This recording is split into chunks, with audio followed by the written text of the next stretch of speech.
Oke. Assalamualaikum warahmatullahi wabarakatuh.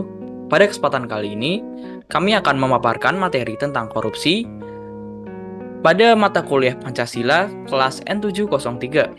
Next.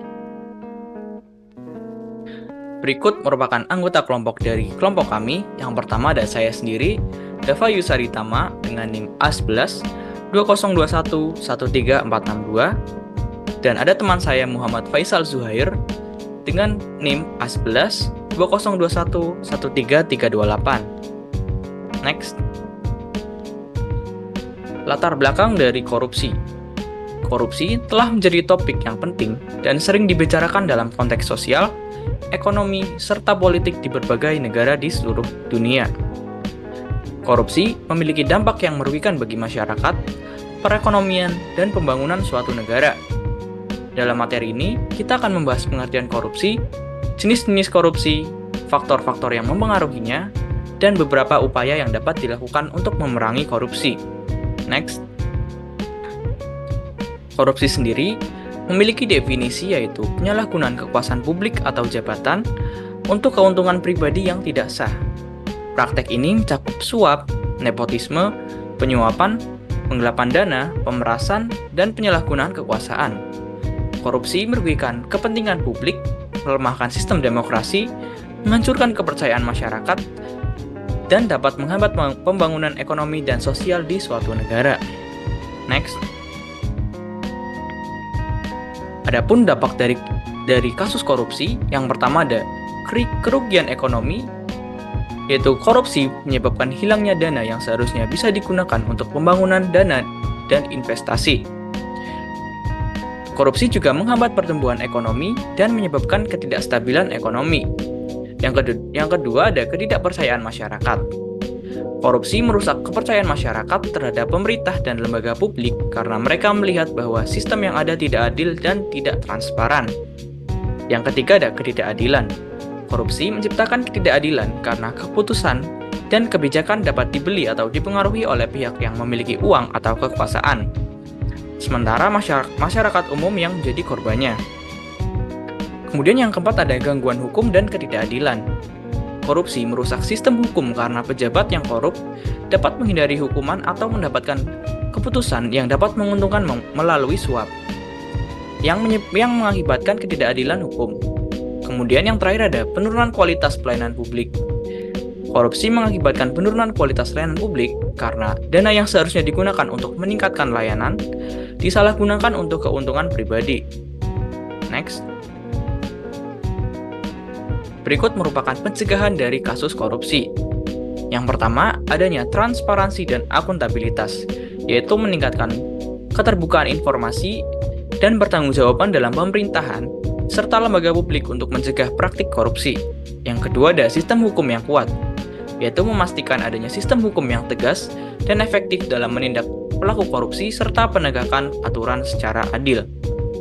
Kemudian yang ketiga ada kerjasama internasional, yaitu bekerjasama dengan negara lain dan organisasi internasional untuk memerangi korupsi secara global dan menghindari perbedaan hukum yang bisa dimanfaatkan pelaku korupsi.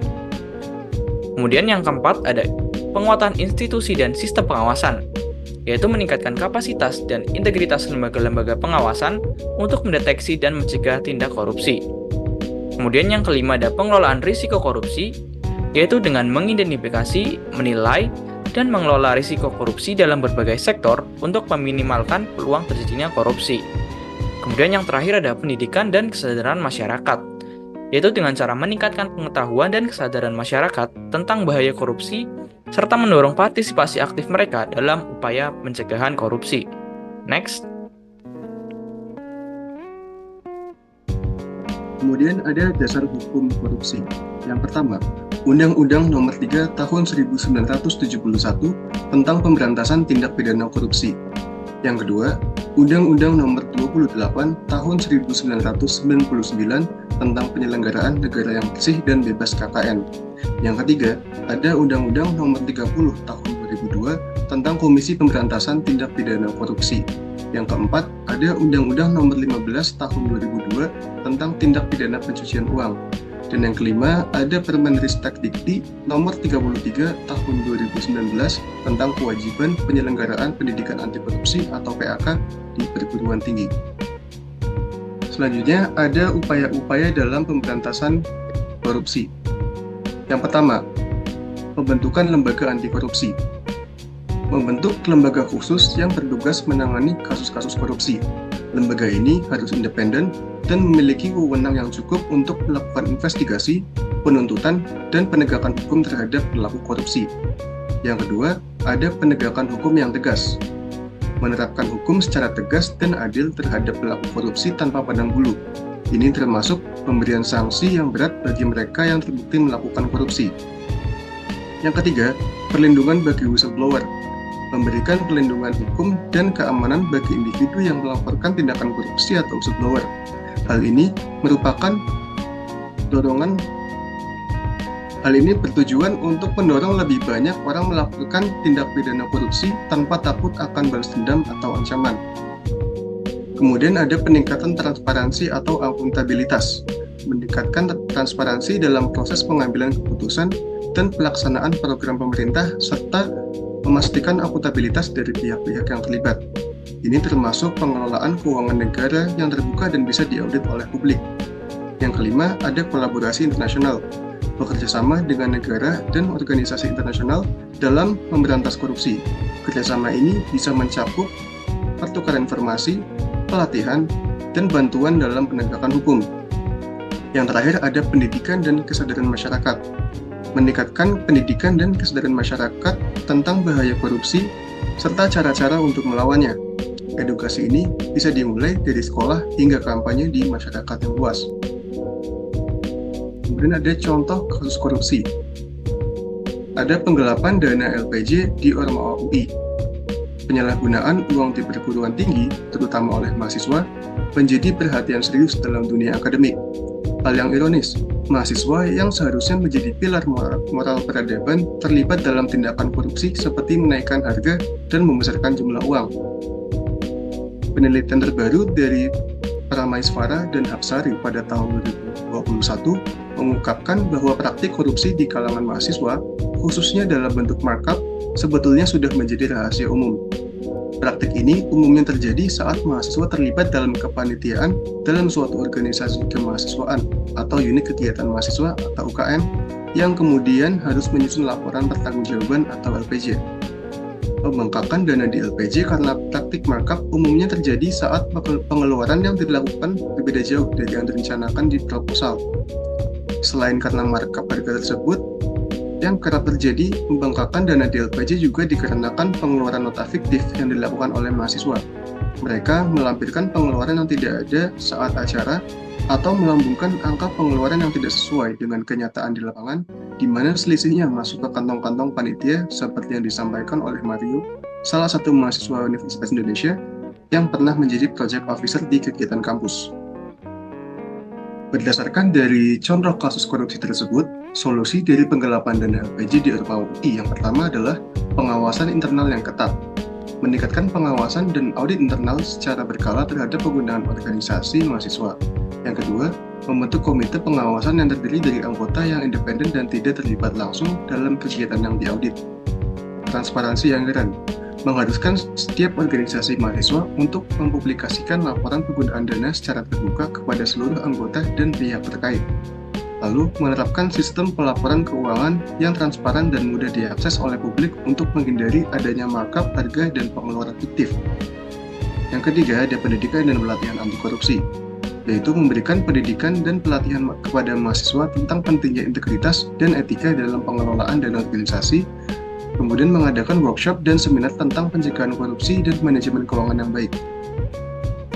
Selanjutnya ada perlindungan whistleblower, menyediakan mekanisme perlindungan bagi mahasiswa yang melaporkan adanya penyimpangan atau korupsi dalam penggunaan dana organisasi, dan membangun sistem pelaporan yang aman dan anonim untuk mendorong lebih banyak whistleblower melaporkan tindak korupsi dan tanpa takut akan konsekuensi negatif.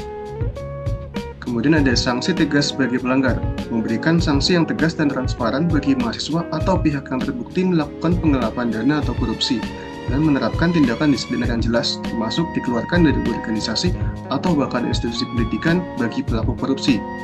Dan yang terakhir adalah kolaborasi dengan pihak eksternal, yaitu bekerja sama dengan lembaga anti korupsi eksternal untuk memberikan pelatihan dan bantuan dalam melakukan audit serta investigasi, mengajak pihak eksternal seperti alumni atau sponsor untuk ikut mengawasi dan menilai penggunaan dana organisasi. Lalu, peranan mahasiswa dalam pencegahan korupsi. Yang pertama, mahasiswa sebagai edukator. Mahasiswa dapat menjadi agen perubahan dengan mengedukasi masyarakat tentang bahayanya korupsi dan pentingnya integritas. Mereka bisa menyelenggarakan seminar, diskusi, atau kampanye anti korupsi di kampus dan komunitas. Kemudian, menjadi whistleblower. Mahasiswa memiliki peran penting dalam melaporkan tindak korupsi yang terjadi di lingkungan mereka.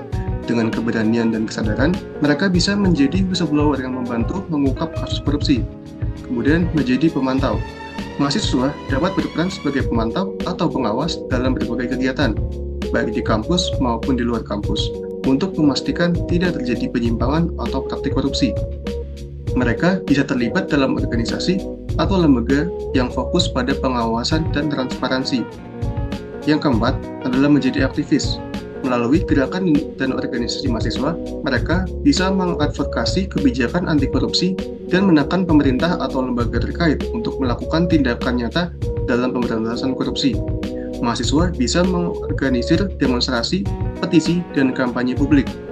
Yang kelima, menjadi peneliti. Mahasiswa dapat melakukan penelitian terkait korupsi, mencari tahu penyebabnya, dampak, dan cara efektif untuk memberantasnya. Hasil penelitian tersebut bisa digunakan sebagai dasar untuk merumuskan kebijakan atau program anti korupsi. Dan yang keenam atau yang terakhir adalah menjadi teladan. Mahasiswa harus menjadi contoh dalam hal integritas dan etika dengan menjaga sikap jujur, transparan, dan bertanggung jawab. Mereka bisa menjadi teladan bagi teman sebaya dan masyarakat luas dalam menjalankan kehidupan sehari-hari tanpa adanya korupsi. Sekian pemaparan mengenai materi korupsi dari kami. Semoga materi yang disampaikan dapat berguna bagi kedepannya. Terima kasih. Wassalamualaikum warahmatullahi wabarakatuh.